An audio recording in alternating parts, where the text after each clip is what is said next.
Sir, தேர்தலை காரணம் காட்டி 3 மாதங்களுக்கு உரிமை தொகையை முடக்க பார்க்கிறாங்க, அதனாலதான் நாங்க வர வைத்திருக்கோம் அப்படிங்கிற விஷயத்தை குறிப்பிட்டு சொல்லியிருக்கிறாரு.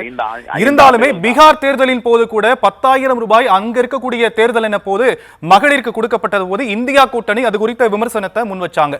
இப்போ இதே மாதிரியான ஒரு சிச்சுவேஷன் இங்கேயும் ஏற்பட்டிருக்கு. 5,000 ரூபாய் வரவு வைக்கப்பட்டிருக்கு. இதற்கான இல்ல அவர்களுக்கு வேண்டும் எப்படி வசதியோ அப்படி வார்த்தையை மாத்திக்கிறது, சட்டத்தை பெண்ட் பண்ணிக்கிறது எல்லாம் அவங்களுக்கு சரி.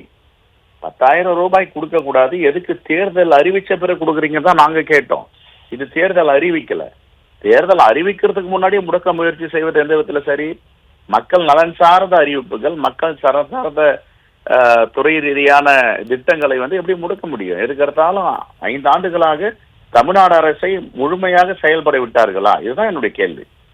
ஒரு பெரும்பான்மை மக்களால் தேர்ந்தெடுக்கப்பட்ட ஒரு ஆட்சி நடக்கும் போது இந்த ஆட்சியாளர்கள் மக்களுக்கான திட்டத்தை தீட்டுகிறார்கள். எல்லாவற்றுக்கும் முட்டுக்கட்டை.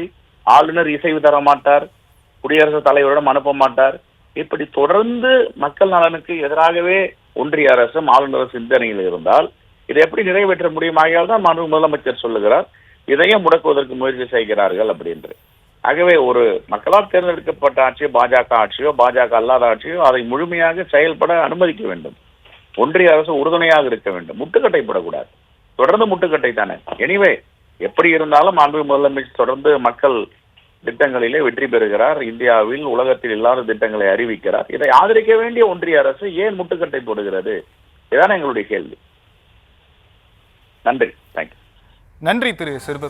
இணைப்பில் உங்களுடைய கருத்துக்களை பகிர்ந்தமைக்கு நன்றி.